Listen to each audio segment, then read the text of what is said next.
7th of March 2023, tarehe ni 7 mwezi wa 3 mwaka 2023. Pani kama fireworks na risasi zimeanza kutembea kidogo kwa crossfire. Alright, we are back. Please confirm that you can hear me. Tafadhali confirm ya kwamba unaweza nisikiza. Please confirm that you can hear me. Good morning wherever you are. Please let me know where you're watching us from this morning. If you can hear me, please let me know where you're watching us from this morning.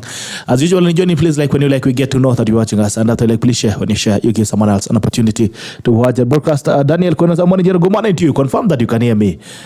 Daniel, please confirm that you can hear me. Dan, lakini crossfire ilianza mapema hata kabla hatujaomba. So tuombe, alafu tukirudi basi tunaingia kazi na kaupesi. Mighty Father, we come before you this morning. We worship you, glorify your name. Thank you for another opportunity to be alive. We thank you for this program. We thank you for this conversation. We thank you for the guests, and we also thank you for the tacklers who have joined in. May you meet everyone at their point of individual needs. As we have this conversation, may it edify the fabric of this country. For you pray, trusting and believing. Amen. Tulikuwa tumeingia hapa, tulikuwa nafanya introduction kidogo. Mungu alita continue all the way from United Kingdom Convent, United Kingdom. Asante sana, good morning. Na ilikuwa nisema it's okay now, falling from Cabernet. Asante sana. Mosi Junior, morning sir. Bomet Okondani, asante. Evans Kipchid, loud and clear. Asante. Pauline, good morning. Chuckle, good morning to you. Please confirm that you can get me loud and clear. Please confirm that unaweza nisikiza haraka upesi. Please confirm that you can get me loud and clear. Please confirm that you can get me loud and clear by letting me know where you're watching us from this morning. It is the State of the Nation edition of the 7th of March 2023. Tuko na Professor Fred Ogola na tuko na Rev.Dennis Nthumbi. Pia tutaanza kuambia, ndiye aliniambia, alikuwa ameanza kusema amekimbiza watu IBC commissioners. Tuambie what happened right there. But we were on Daktari Fred. Yes. Back to you. Yes, so of course my name is Professor Fred Ogola. I am a governance and strategy expert, and of course I'm a consultant. So I was just trying to tell my brother here that he gets very nice, interesting titles, and of course we hope, as you prayed, that maybe God should be able to guide our nation, because actually these are very tipping moments for this country, not just this country but the rest of the world. There are many things happening everywhere, but we hope that the tackle will be able to tackle this matter to define the destiny of our nation by clarifying issues that can be able to help the common man. For me, that's what the most important, the common man. Okay. All right. Maybe first of all, you can introduce yourself to the tacklers. It's your first time here. So, anza kwanza kujibu kwa upana. Yeah, so first of all, yesterday there was something trending about me when I went to this TV station and said that I have 5 degrees, and then I got 2 master degrees, a PhD, and 16 international certification by World Bank, IFC. Yet I earn something like 100,000. But what I meant is not that I earn exactly 100,000 shillings. The issue is that after all deductions, do you know, Jared, I cannot be able to pay my monthly shopping only. Forget about even my fuel, everything. Like after all deductions, NSSF, the deductions are too many. You look at your list, you are earning for deductions. So then I carry home less than 100,000 shillings. And when I was doing shopping on Sunday, I had to move money from one of my account where is my side hustle to add into my card where I actually earn my salary to be able to do the shopping. So are those deductions only statutory like NSI, NHIF, NSSF, or ama kuna even Providence, water, nini, vitu mingi, it just vitu mingi, hata usiseme basi. Kuna deductions zingine za kujitakia. You know, Professor said that he has a side hustle. Yes. And of course with that amount of knowledge, which is incredible. You know, we know that you can provide employment for a lot of more Kenyans. And that's the space that we have. Yeah. You know, at the end of the day, we have a lot of room to play around as a nation in terms of applying that knowledge to, you know, dominate a sector. The other day I was doing an analysis and I realized that the work sector or the contract sector in the country is almost dominated by foreign-based companies. So I'm really encouraging that people who have the capacity to innovate and become employers, even at the least possible opportunity, to even find partnerships either with external companies that can give us a type of capacity. So that side hustle of yours, actually can become one of the biggest employers in the country. In fact, you never, as a business advisor, you never discuss your business on TV. Because KRA will come for you as soon as you register. So they still come for you. No, you mentioned on the other side also. No, but so they still come for you. They want to go and visit my company. But I own a hospital, that is true. The hospital employs around 320 people. I run a consultancy company. This consultancy company has written more than 1,230 strategic plans. In fact, next time I come here, I'll give you a book on 10 lessons from 1,000 strategies. You should. I'm setting up an organization called Africa Health Economic and Transformation Initiative under the Vatican. We are setting up a $6 billion fund to invest in pharmaceutical manufacturing.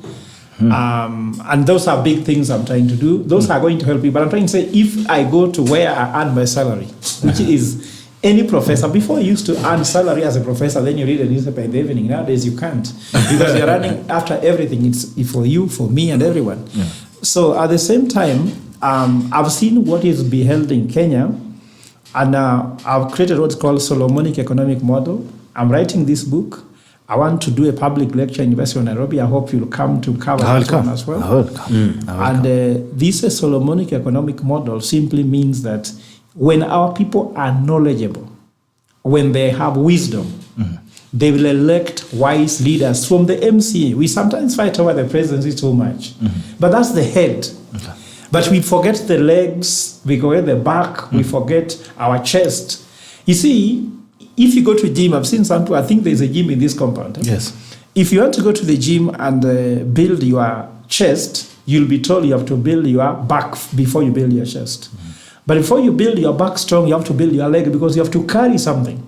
So if you have a weak MCA, even if you have the president, for example, the president signed, today we are going to discuss about supplementary budget, money going to your county, then you are the one who has elected a bad governor. Why do you blame the president when things are not working for you?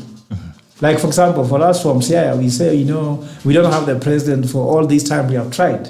But we have governors, or we have MCAs, or we have senators, or we have MP. Now, if you don't elect the right MCA and money comes ward fund to your ward, then whom are you crying to? So we have to build the muscle in every aspect of our body. So if our people are intelligent and wise, they elect right leaders. So wise leaders plus wise citizens gives us what is called a rich citizen. And the rich citizens gives a rich nation. Tell me any nation of highly knowledgeable people, I'll tell you the richest citizen. Norway is one of them. And then I'll tell you that that's how we are moving it, and I think that more or less introduces who I am and what I'm doing at the moment. Gerald, just before we go to the next bit, I believe that what Professor said is extremely profound. Having been an employee in the country for the last 10 years or so, and having accessed and provided employment for 10,000 personnel within the security sector, and having shaped best practice within the private security sector, I believe that this country has an opportunity now to thrive, from the micro enterprise level. And being an ordained minister and having done my ministry in Mathare for a while, I used to tell, my sheep that one day this river that is soiled with sewage, we will rear fish from here. And I was saying it by faith.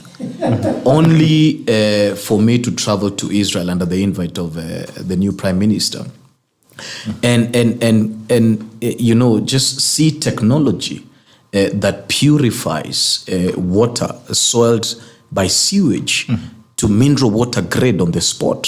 It's plug and play. And so I saw the setup of the Nairobi River Commission, and I said, this is not just a drive in terms of cleaning our rivers and having, safe water for drinking or whatever it is that there is, and cleaning up our environment.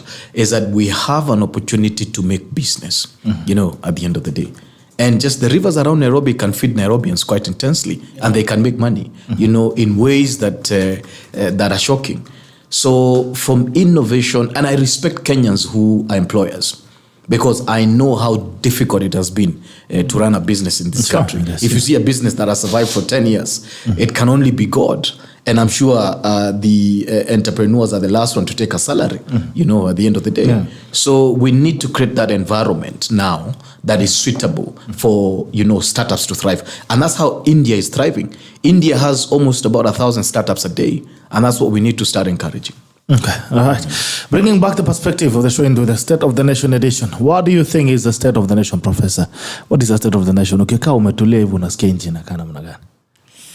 Yeah, sorry, I'm sure I'm going to break the heart of Deno here, Pastor Oden, minister, businessman. I'm an economic expert. Among all my degrees, one of them is in economics, city planning, urban policy, that's another one.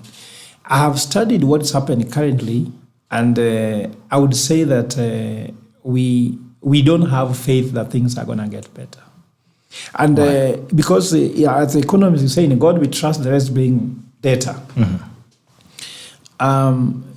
If you look at the head of state, you look at the deputy head of state, you look at all the appointed ministers, then you look at what is happening in our courts whereby cases of corruptions are being thrown away and the rest. If you are sitting in New York, you are sitting in New Jersey, you are sitting in London, you are sitting in Paris, you are sitting in Barcelona, whatever, Bologna, and watching Kenya, and you want to invest, how much would you feel you want to invest when you can see corruption from top to bottom? This is a true story because we know, for example, 7.5 billion that Gachagua is to be refunded, having been taken over because of corruption. And then, do you know a company that makes a net profit, like he says, of 7.5 billion? Only Safaricom is there. So which company in the magnitude of Safaricom did Gachagua run to earn 7.5 billion? And if you look at all these ministers, look at them. This is what 200 million. So what I'm trying to say is the number of vehicles, workers, employees you need to employ to produce. I have over 300 employees. My net profit was around 7 million this year. So how much does someone have to put on the ground to employ people in Kenya to earn 7.5 billion? So what I'm trying to say is here, I've talked to diplomats, and they're asking me, do you think that I can persuade an investor? And I talk about inviting investors to come. So now, are you not shocked that our dollar, the dollar to Kenya shillings is doing very well? Because, for example, when these administrators took over government, we had more foreign direct investment coming to Kenya. It has stopped coming, or at least has reduced. And that has meant that we have less dollars than Kenya shillings, and our exchange rate is very high. Kenyans are importers. You see, all these things are telling you that even if my brother Dennis believes in faith, faith is not a strategy. And for me, if we don't bring what's called investor confidence into this country, Uganda shillings is doing stable against the dollar. Tanzania shillings doing stable against the dollar. So Rwandese francs is doing stable against the dollar. So the challenge of the dollar Kenya shillings issue is not a systemic problem that is across the globe. It is an internal issue here. And then secondly, economics is very emotional. Why am I saying so? When you say certain things in the media, the economy feeds it and then it reacts. Like if you just say, we have a dilapidated economy, immediately investors want to come in and say, so how do I put money in dilapidated economy? The entrepreneurs in Kenya says, if the head of states and the deputy says we have a dilapidated economy, how do I go to the bank, take a loan and start a business to employ some people when the head of state believes we have a dilapidated economy? When you say we don't have dollars and everything was stolen, the country is corrupt and only has 69 million shillings, isn't it? How do anybody want to invest and do business government who wants to send to government an invoice of 1 billion, even start that business of setting up a business to give a government an invoice of 1 billion when the government says they are broke? You see this, I'm trying to say that we are fighting domestic wars, we're winning and scoring. But geopolitical or global politics, we are losing. What am I going to urge Kenyans at the moment? We have gone back again, lastly. We have gone back to elections too early. Because now, Raila Odinga is on the street. Kenyans were waiting. In fact, let's be honest, Mr. Bitok. We waited at home for days and days to announce for us the president.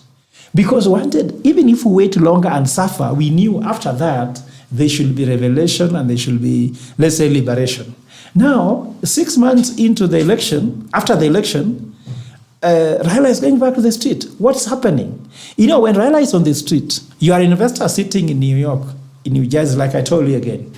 You are seeing the streets, doctors are demonstrating. Mara Siyunya Makimwa here is demonstrating. Mara, I don't know who is demonstrating. Are you feeling safe to come and invest in this country? Sometimes say, I'm not blaming any side of the coalition. What I know, this is wrong. And it's not good for Kenya. So you believe the economy is not, okay, the country is not in a good place. It's not a good place. So we need to come back together and as advice, because I don't want to shoot bullets only, according to me, we don't want to see Raila on the street. We don't want to see Mandamano. The president is in charge of the country. He can say, I will give him people, policemen to protect him. That's not good. If he cannot handle Raila on the street, call him. I'm not saying that you must be able to do handshake. Me, I don't know what handshake means. All of us just say handshake. Did you know what handshake means? No, people say handshake, people say handshake, people say we don't know. So whatever it is, do whatever you can do. Even if he's calling your brother and says, my brother Raila, you are elder to me. Let us run this nation for the future generation. We cannot be all bent on the next election. All right, because it's our time, me and you. We are still young, my brother. It's our time, me and you, our children and children's children is being wasted by these people. For them, their time is over. Raila is aged, isn't it? For him, I don't know whether he wants to achieve something bigger than he has achieved already. But you and I, our still future, have a long way to go. We have a long way to go. So the president needs to come and tell these guys of Azimio, hey guys, we cannot go to election mode. 6 months after the election, people are hungry, cost of living is very bad, everything is not working. Okay, all right. Dennis, what do you think?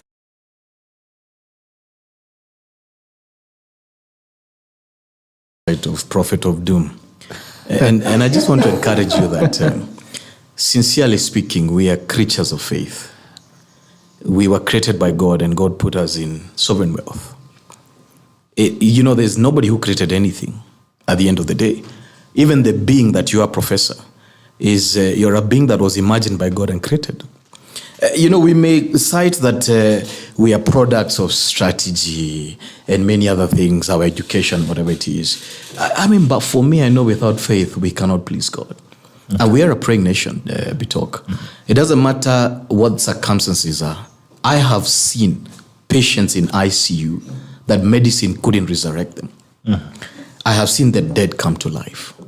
And it wasn't a product of medicine. This country may be in ICU, but it will spring forth. Amen. And we know that.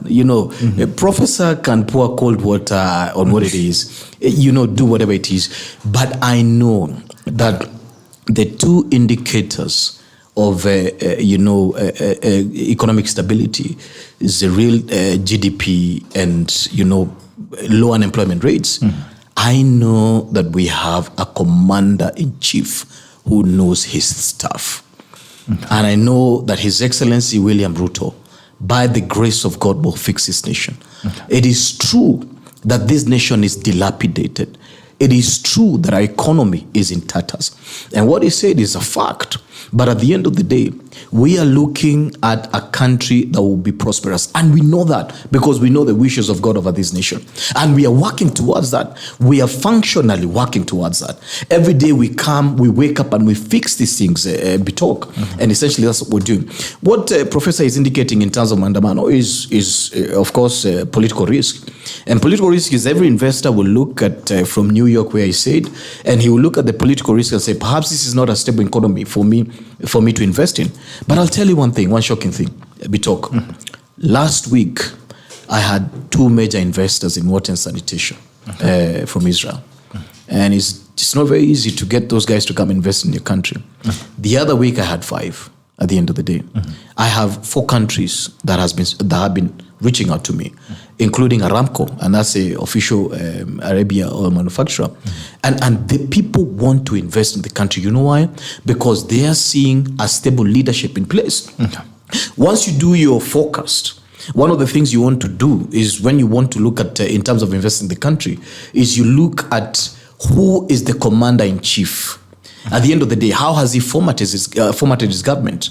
What kind of stability is he likely to bring on board? I wouldn't be overly worried because of Raila Odinga, because we know his script that he has played for the last 40 years. I don't think anybody would take him seriously, whether he's on the streets or whatever it is that there is. We know that Raila Odinga he has presented himself as a social misfit for a long time, but his time is coming.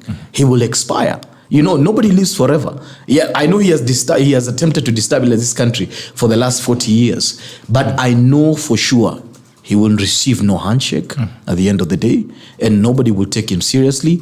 He's given an ultimatum based on when he shook Uhuru's hand the last time on March 9th, and that's when his ultimatum, his 14 days ultimatum, is expiring. He's playing politics. He wants to be included, but not just that. I have a raft of things that I know that Raila wants to meet at the end of the day, and we'll speak to them when we get there. But in regards to the prosperity and the posterity of Kenya, and I'm telling you the truth, look at what the president did yesterday. One of the indicators of a strong economy is unemployment. He launched the housing project that's going to employ thousands of Kenyans at the end of the day. Every day, the commander-in-chief is doing something that will get the GDP up and will get unemployment rates down. So we are doing practical things. And as Kenyans, we're not going to live in a country that we believe is dying. We are living in a country that we have hope in. This is the only nation we have. Some of us don't have visas to go and live in another country. And by the grace of God, Kenya will be a strong nation. And I want us to meet with Professor 7 years from today. And his business would have grown. Even if he doesn't believe. Interestingly enough, is that sometimes you benefit out of your own disbelief. Even if you don't believe that Kenya will be a strong economy, I can tell you your hospital will grow because I want it to grow. And even employment opportunities. I believe that a professor should earn something incredulous so that we can show the value of education and we can show that merit indeed is something substantial. Because I always get worried when you see the drug lords are the ones who are thriving in society, and majority of those dynamics at the end of the day, and wash guys. We have to show that effort equates to something that you can put on the table. But personally, I'm a creature of faith. And the Bible says that without faith, you cannot please God. And every day I want to please God. Because the Bible says, again, at the end of the day, and I'm not preaching, I'm just saying, that it is what exalts a nation is the fact that every day we look at God and say, you know what? We are falling short of your glory. Help us. And I know for sure this country will be helped by God. We take a commercial break when you get back, you look at the newspapers. And then also when you come back, you want to understand the plan that the government has. While we are all creatures of faith, we also want to know the plan. Yes, Abogani. The plan must be there. Stabilizing the economy in terms of agriculture, in terms of water and all that. You'd want to know what is the plan as we move forward so that you're able to stabilize whatever is going on. I still want to remind you that if you're a farmer, ensure that you can get your feeds from Fugo Dairy. Fugo feeds from Unga Group. Fugo Dairy ensures that your cow is able to deliver malisho bora mapato zaidi. Ensure kisha kwamba unakimbia kwenye duka liko karibu na wewe, duka ya chakula ya mifugo, uweze kununua Fugo Dairy kutoka Unga Limited.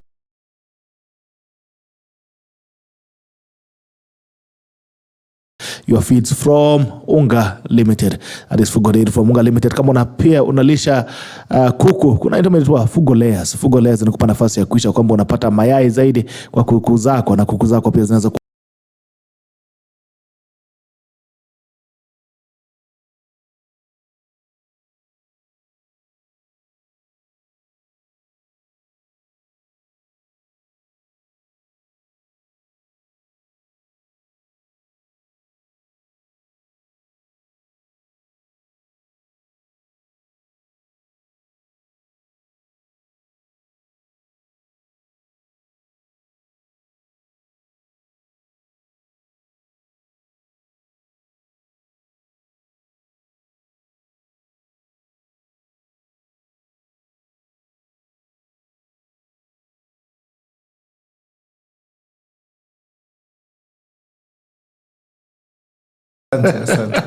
so kwa hiyo fishbond yako kisha kwa unaweka Unga Limited wanasema sasa they are in charge of human animal feed.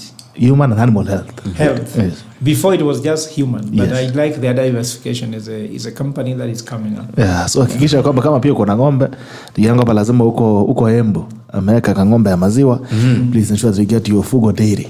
Yeah. Animal feeds actually Bitok, you know, animal feeds have become quite expensive. And siku hizi tuna compete whether ni wewe utakula ama ni ng'ombe itakula. Ama ni nguruwe itakula. Ikule alafu ikule. You know, at the end of the day ikikula wewe ndio utakula. Unakisha kama unainusha vizuri. So you have to find, do you fatten yourself first?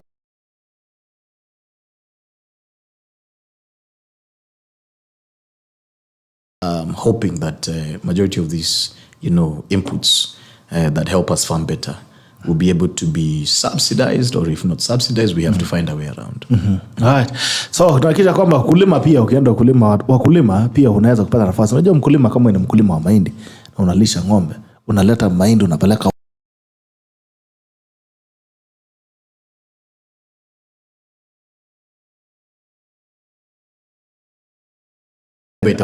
ng'ombe itaumia. So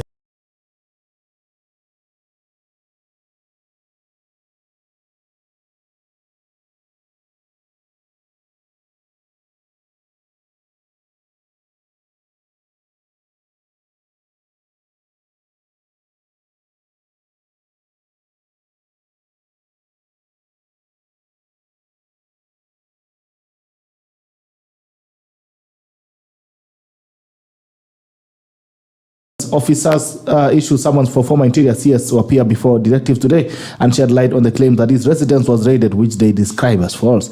DCI order hereby compel you Matiang'i to appear before me at DCI headquarters Kiambu Road at Mazingira House on March 7, 2023 at 9 a.m. without fail. Na naye Matiang'i akakuja akasema hata wacheni 9. Hiyo 9 late kidogo. Ndafika 8. Sharp. Nitakuwa nimefika hapo. This begins to build new IBC team. That's on page 6. Treasury in limbo over shillings 133 billion budget haul. Wow. Okay. WC Rally organized issue new guidelines as flag off move from KICC to Uhuru Park. World Rally Championship is coming back to Kenya. So if you are a rally fan, then there's something for you right there. Taifa leo inasema serikali ya kizazi. Okay. Serikali ya kisasi. Ni kama inahusika na kina Matiang'i na kina nani? Matiang'i na kina Kinoti. Nasema kwamba serikali ya kina Deno imeanza kuanda wale watu ambao walikuwa ile serikali nyingine. Serikali ya kisasi. Ili Taifa Leo imezungumza. Haya, inasema vipi? Taifa Leo inasema familia ya TSS yazama zaidi ya hatarini. Familia hatarini kufilisika, benki ikitangaza kunadi mali kubwa kulipa mkopo. Very sad actually. TSS was such a serious company back then. Timu iliyoua shujaa fukara yafichuka. Mtunzi Enoch Ondeko alikufa baada ya serikali kumpigia simu ya kukatiza usaidizi. Wow, okay. Hatua za Kenya Kwanza zinaonyesha kulipiza kuadhibu Cherera 4. Huyu ndio aliadhibu Cherera 1 Asin Herin Masir. Wote waine tu furusha. Vitisho vya kuadhibu makamishna wa county waliomsaidia Raila Odinga. Biashara za ila Uhuru kutishiwa. Matiang'i kubebeshwa mzigo za wadambi za Uhuru. Matiang'i has become the Jesus of Azimio. Kutibua maafisa wa Uhuru serikalini, mabalozi sasa roho mkononi. Fred Matiang'i yuko hapo, Hilary Mutyambai yuko hapo, George Kinoti namuona pia, Juliana Cherera na nani huyo, Gil Mburu na Raila Odinga, Uhuru Kenyatta pale. Wanafunzi katika mataa. Wanafunzi wengi washindwa kujiunga na sekondari grade ya 7 na kidato cha kwanza. Kaunti za Kwale na Kilifi zikiripotiwa kuongoza katika idadi. Chanjo ya malaria yatolewa. Serikali kupanua mpango wa kutoa chanjo ya watoto hadi kufikia kaunti 8 za Kenya. Man United kwani kuliandaje? Red Devils waona vimulimuli katika kabumbu ya EPL baada ya kulishwa mabao 7 kwa na Liverpool. Kama wenu wa Man U mambo shida kidogo.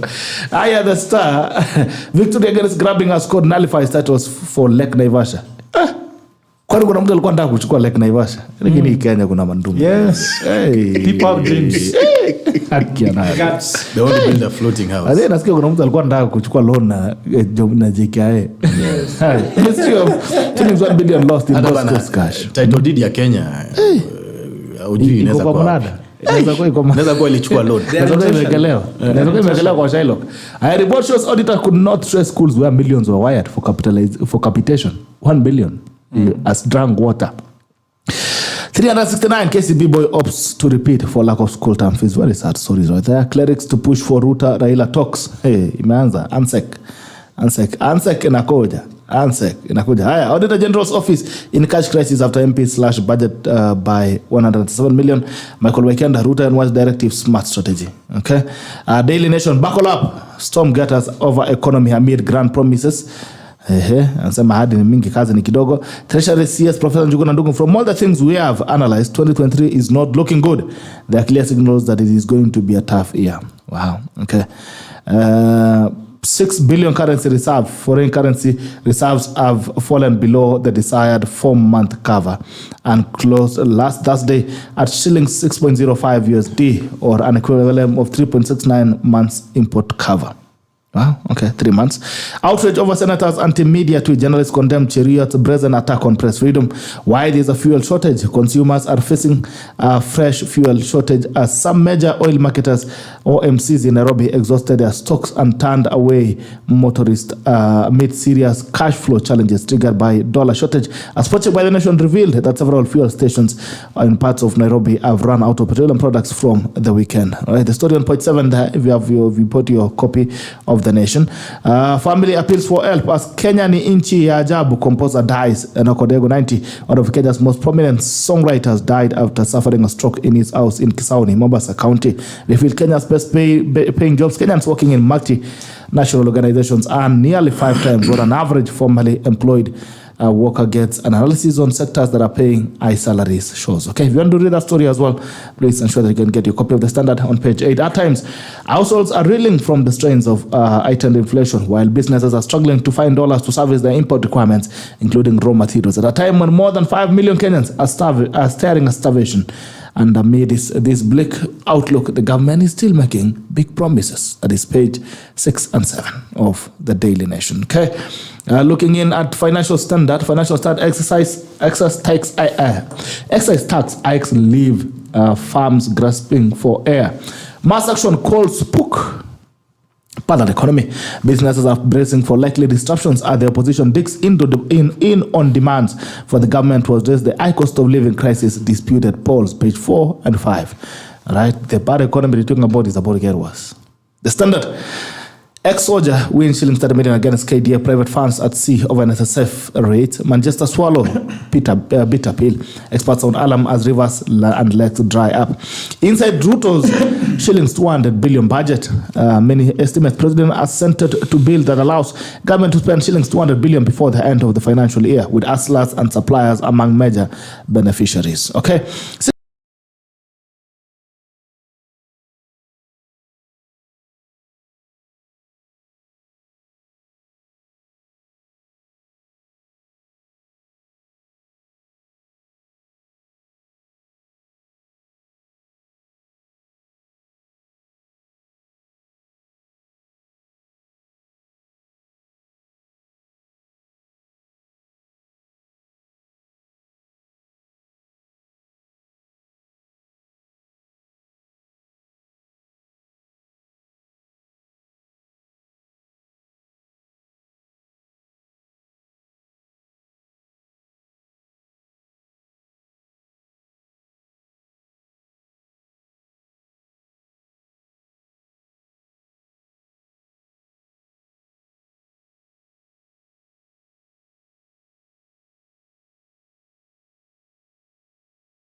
From that's another professor.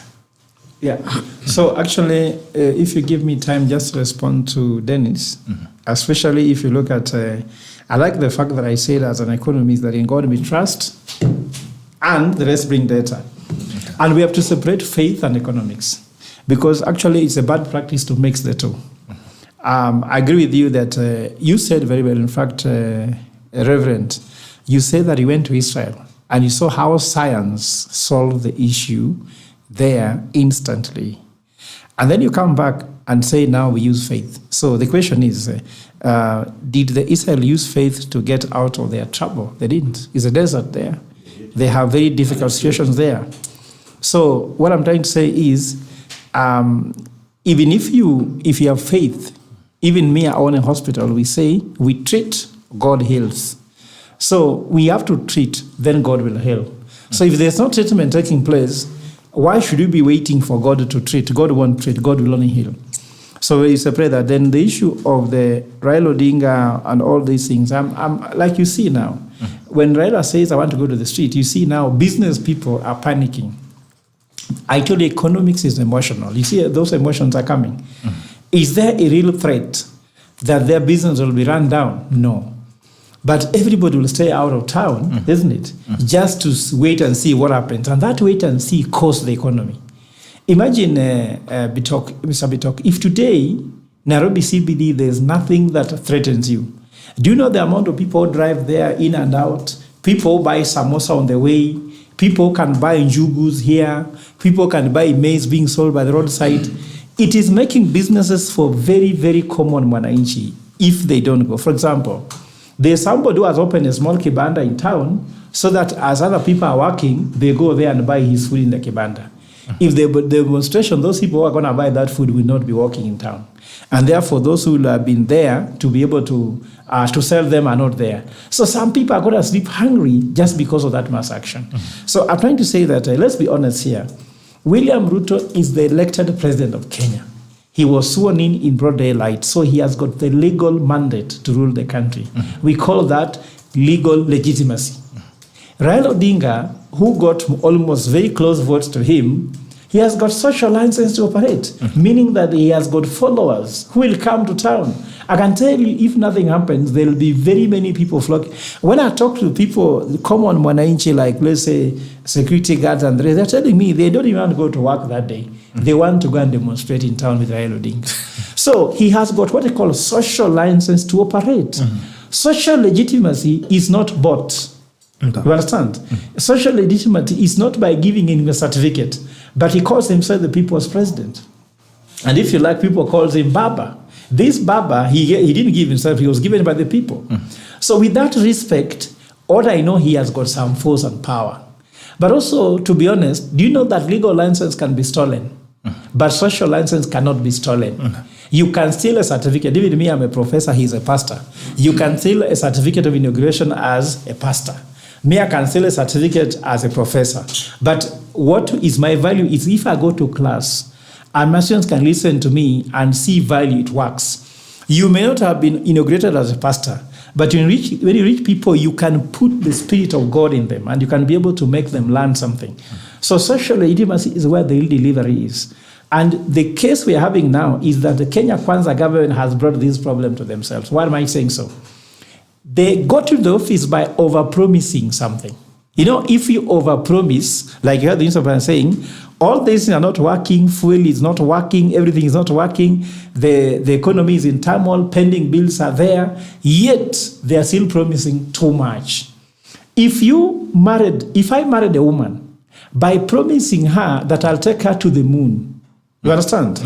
Now, when she's married to me with the legal license of marriage certificate, and I can't take her to the moon, if she begins cheating on me, it's just me who created the issue because it's in a campaign. Like Yeah, so- No, but I'm trying to say, if you tell somebody the truth, if you tell someone the truth, you know, if you cheat your way to State House, why are we saying that there's illegitimacy in this government, isn't it? Illegitimacy comes to the point that you lied your way to State House, isn't it? And then secondly, you cannot deliver your money because people are sleeping hungry. People are not going to school. People are dying because of health. There is drought, everyone is dying. People are eating dogs. People are eating fruits. People are eating roots of a tree. Will you be in State House and looking at your people eating meat of a dog and you're telling them wait? And that's why I call this government, it was called Kenya Kwanza government, but I would call it Kenya Ngoja Kwanza government. Kenya Ngoja Kwanza. Ngoja Kwanza. Why am I saying Ngoja Kwanza? Yes. Why am I saying Ngoja Kwanza? This government has lost priority. We are now having office of the spouses of the Prime Secretary. being launched, money being allocated, CAS, KS, isn't it? They are not necessary. They are going to cost us 3 billion per year. We don't need them. If there are pending bills that people have already supplied their goods and services, they need to be paid, and you are postponing that one, but you are sorting out your political cronies, a wage bill of cronies, friends, and loyalists. Bitok, let's be honest. Me, I'm speaking like an expert. Where you have no obligation, you don't have to put money where you have no obligation. Put money first where your obligation. Kenyans are hungry. There's no food. Doctors are going on strike. 6 days notice expired today. There's a court ruling today whether doctors go on strike or not. Doctors have not been paid. Pending bills means that Kenyans supply their goods and services to county government and national government. They were not paid, which means you are making Kenyans more broke. And the 60 billion he has given is the pending bills are 180 billion in total. Then you only give a third, meaning that a third of the other people are still suffering. Then now, let me ask you, Bitok, who will the priority to be given the 60 billion? Will it be the cronies, loyalists, and friends of the county government? This is a fact. And every government, county governments, from Siaya, don't even forget about tribes here. From Siaya all the way to Mombasa, everybody has ghost workers. Every governor coming to place replaces the ghost workers or the previous governor with his own ghost workers. And in total, a ghost workers loses 2.8 billion per year per county, and my calculation shows that since we got devolution, we lost 840 billion in terms of ghost workers. 840 billion. What can it do? How many dams can it construct? So what I'm trying to say here is that it's not just blaming the national government only. It is even to our county governments. There's no even saying that in central Kenya or Rift Valley, even in my own county where I come from, all these politicians are not your friends. They are more concerned about Kenya ngoja kwanza. Ninyi ngoje kwanza, sisi nakula. Ngojeni kwanza, tunakula. There is no priority. Office of the first daughter, office of the first lady's sister, office of... These are the priorities of the government. They are not the right priorities. And economics needs right prioritization. And I would urge my brother here, let us be honest. And the last thing I want to talk about is the issue of meritocracy. Like you told me very well about myself, isn't it? Israel, and if you go to Singapore, they use the best and brightest citizens to turn around their economy. If you look at somebody who has a KCSE certificate being a minister, then a professor with 5 degrees, 2 masters and a PhD, 16 certification is sitting to discuss how roaming around, It beats logic. Look at the tribes now. They say the 2 leading tribes in employment are Kikuyus and Kalenjins, isn't it? It was yesterday's Daily Nation, isn't it? They are saying that, for example, Moi Kenyatta Referral Hospital, 47% is from one community. Now, there is nobody from coast there. For example, if you go to Pwani, the Giriamas, the Durumas, where will these people go? Then you tell people in Mombasa, you are not educated, and that's why you can't get a job. But we don't know that first, we need to get someone from Mombasa in employment to help them pay school fees so that they can be educated. You know, logic says that if you don't have money, and in fact, to finish it all now, do you know why Kenyatta became our president? Why? He was the first Kenyan to access Western education. Because he went to live with his sister in Lower Kabete. And when he went there, he went to know how to count 1 to 10.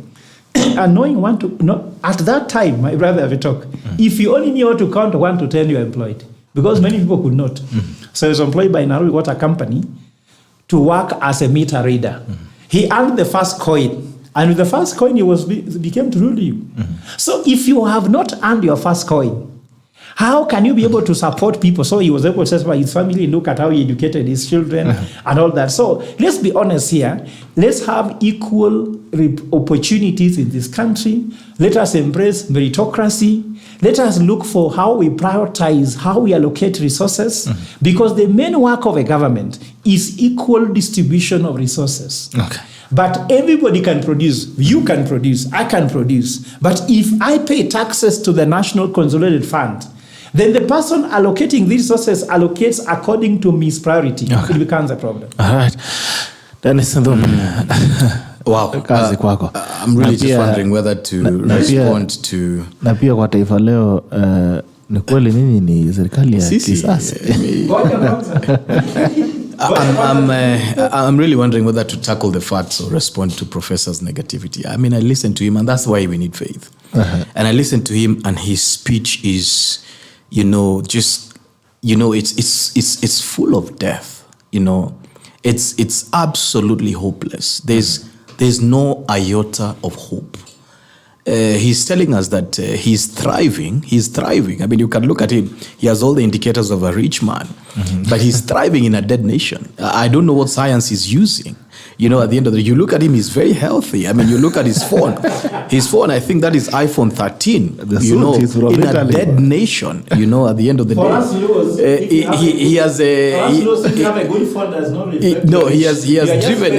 has the biggest car in the compound. And, a professor who doesn't earn much in a dead nation, and I'm wondering, what kind of magic are you using, Professor? That you're preaching death, but it looks like you're walking in life. He's doing very well. He's, by all indicators. I mean, and I pray that, Professor, you have to take us for breakfast after this. Because you're moneyed. We must do the You're moneyed. You're moneyed, at the end of the day. And you're moneyed in a nation that is dead. Marehemu pia anavanga suti.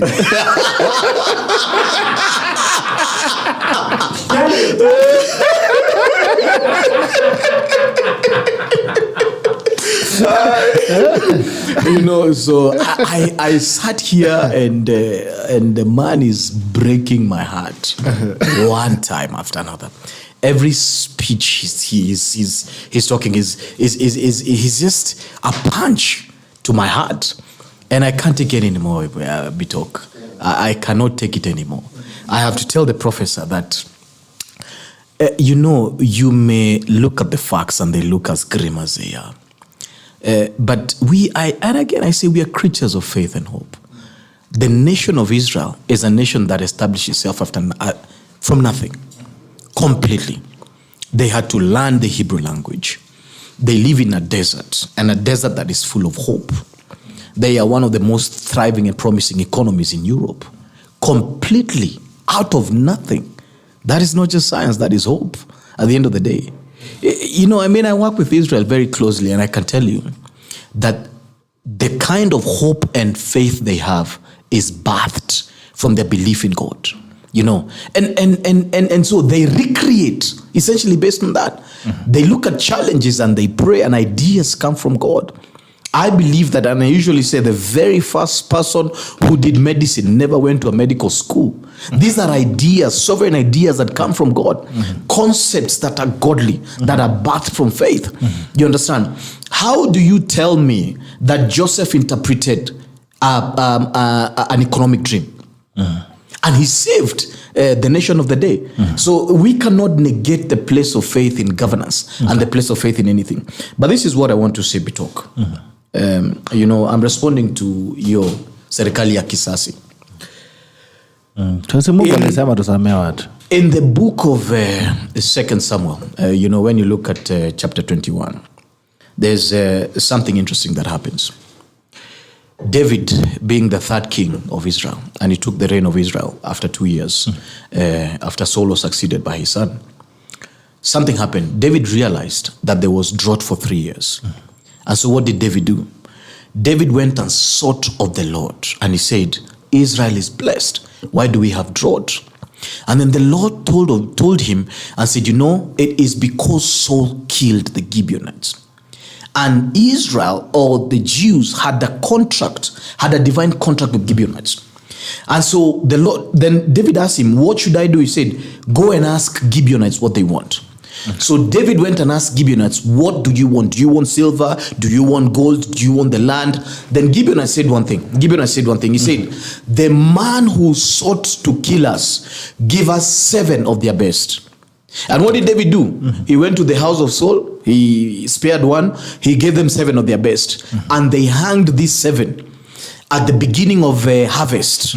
And they blessed Israel and there was rain. This is what I say. Sometimes the socio-economic status of a country is because a level of justice has not been done. And one of the things that William Ruto, one of the reasons why William Ruto has been elected is to make sure that he commissions justice. Gerald, the reason why we have maandamano in the streets is not because that these people are belligerents, that they don't believe in the rule of law. I petitioned Parliament on the removal of the IBC commissioners.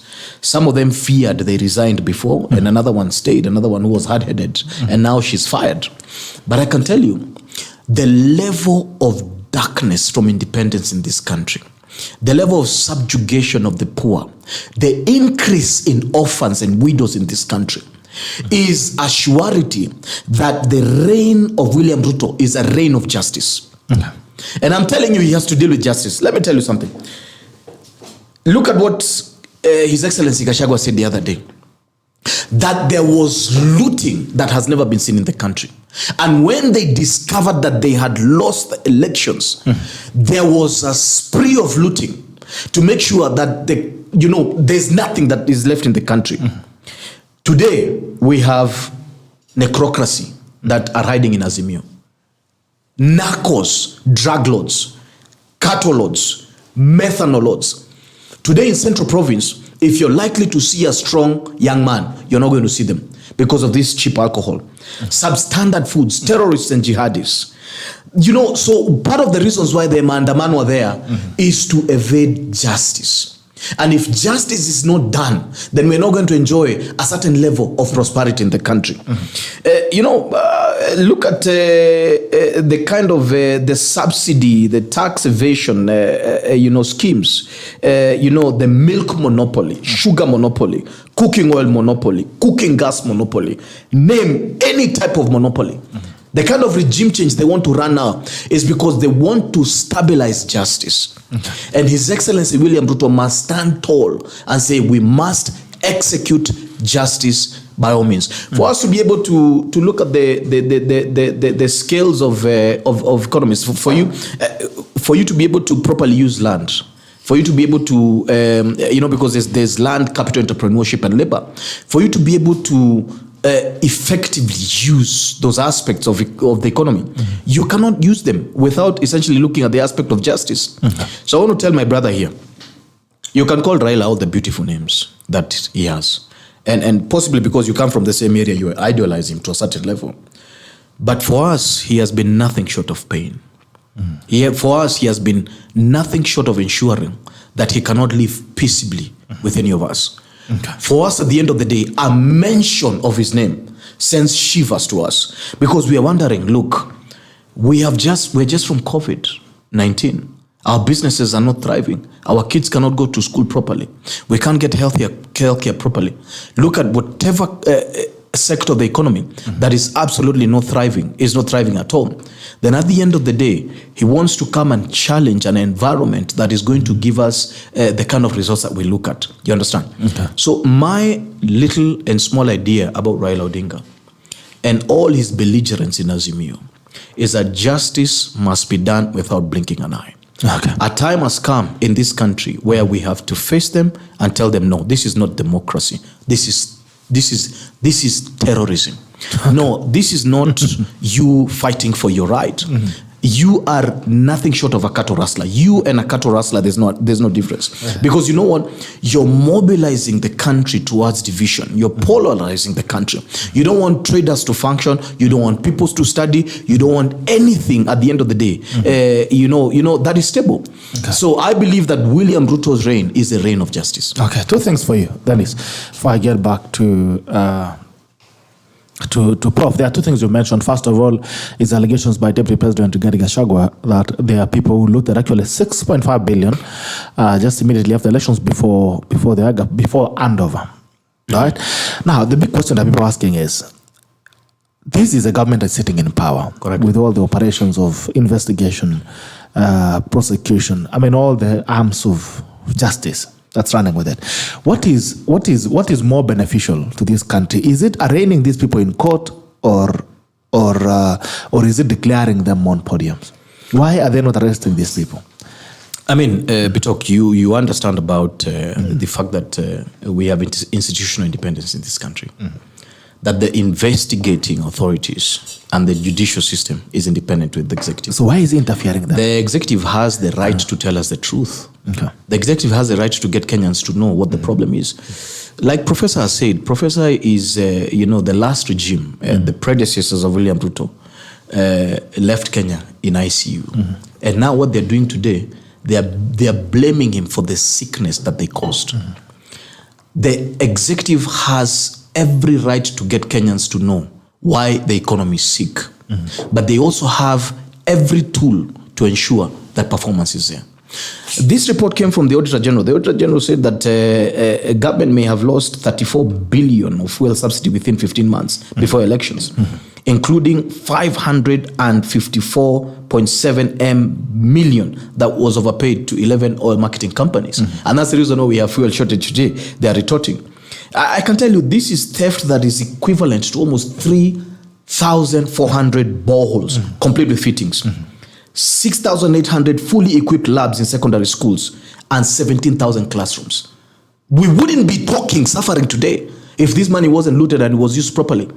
And I can tell you the last regime, that one of Raila Odinga and Uhuru Kenyatta, are the ones who have got us to this place. And we have to speak about it. And not just speaking about it. I'm expecting that the investigating authorities will stop playing this monkey game with Matiang'i, because according to me, Matiang'i oversaw a regime that it didn't have any respect for life. Kenyans were being liquefied in some gas chambers, in police stations, in containers at the end of the day. Tons of bodies that were floating in many rivers in the country. They had no respect for anybody who argued them and anybody who tried to stop their looting. It is not just time to speak, and I've said that here. What David did at the end of the day is execute justice.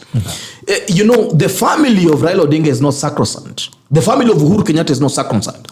If they have wronged and they have done injustice, then they must face every tool of justice. And that's what we're saying. And I agree with you. It's not just time to talk, it is time to act. I'll get to you. So thank you. Thank you very much. First of all, let me tell my dear Reverend here that, first of all, I'm not a member of Azimio. I'm not in ODM. I've never met Raila Odinga. I don't have his number. I don't hold brief for him. Me, I'm just using numbers. And let me tell you, I also have my personal issues with Raila. I've been stated here. Raila should not be on the street now. We're just 6 months after the election. It is bad for all of us, not even you, even for me. I go to pray in Holy Family. When I want to go to pray in Holy Family on that day at 1 p.m., where will I pray when there's Manamano in town? I'm not talking about Ruto. I'm talking about, you know what's happening, Bitok? All of us are connected. You can talk about me thriving, my brother. But do you know that I have a sister, I have a cousin who sells in town, who sells shoes, who sells in... Also, we have relatives who also are in this other part that are affected. And when they're affected, we are affected. So I'm not speaking for these politicians. I'm speaking for the common Mwananchi. Do you want to see Raila Odinga in town in mass action? Any Kenyan? No. Whom can we go to? Me, I can't go to Raila Odinga and tell them to stop demonstration. We know we have a government in place. I'm telling Ruto, if you cannot solve it by calling him, have your ways. All I know is that he should not be on the street. You see, religious leaders like him are also saying they want to negotiate. We don't want handshake. What we want is peaceful country, functional state. That's what we want. We want decency. In fact, I can tell you, institutional theory in economics says that there's a high correlation between rule of law and economic development.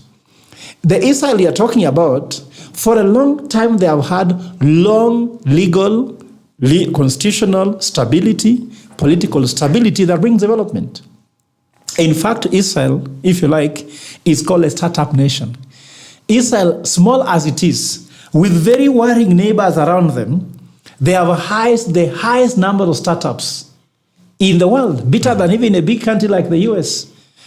So what have they enjoyed? Why don't we learn there? They have never been doing mandamanos. So how do we go with mandamanos as a strategy to economic prosperity? We can't. The other thing which happens that you don't go, you have to Israel, go read newspaper headlines. Do you see Ruto insulting? Do you see the Prime Minister insulting, I don't know, the opposition? Those things don't happen. In Kenya, pick any newspaper from since 1963 to 2023, we are either a headline, money stolen, isn't it? What we are changing is from hundreds of thousands, then you move to a few millions, now we have gone to billions, we are soon going to trillions. And in this government, we might see the first trillion scandal. You understand? We might see. Or maybe if not now, but it's coming. The second thing you see, either Kenyatta family against Odinga family. We change again now, or Raila family against Moi family. Then we change Moi against Kenyatta family again. Then Kibaki.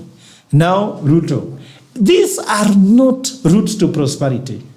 We need to see, for example, that Stock Exchange is now having this capitalization headline. Beautiful. The media industry, Bitok has come with the creative ways on how to educate Kenyans. Great headlines. But headlines in Kenya, I call Kenyans current affairs country. What is current affairs? Small things become very important. Like Raila insulted Uhuru. If I was to launch a product today, mine will be put on page 30. Isn't it? But Raila insulting Ruto will be put on the front page. You understand? How does that take Kenyans anywhere? What I'm trying to say, we need a civil society that is driven by decorum, rule of law, isn't it? And we have to focus not on individuals. We need to focus on institutions, Pastor. When we see individual personalities, we need to bring institutions, functions, and governance. You're a governance expert. We don't govern by individualizing and personalizing. We govern by institutionalizing. That's why we talk about, for example, the survey that one committee is being employed by the other. Let us not even say Kikuyus are bad or Kalenjins are bad. Let's go back and say it. What should happen?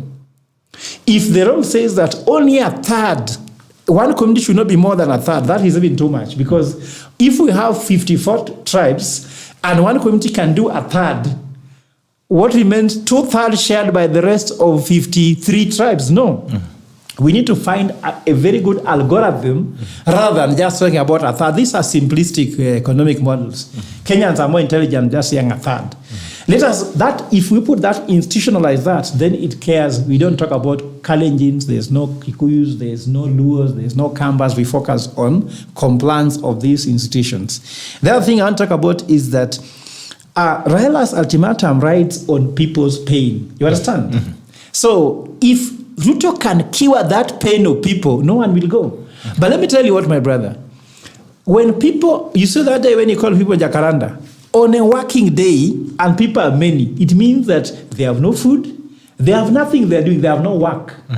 When we have unemployment rate at this level, we have businesses that are suffering, which has closed because of COVID-19, Raila becomes relevant. Actually, these politicians become relevant because we are poor.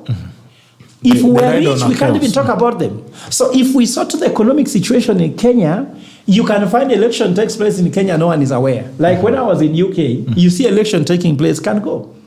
And I can say that what is the legitimacy of William Ruto in State House is that he should be a symbol of unity.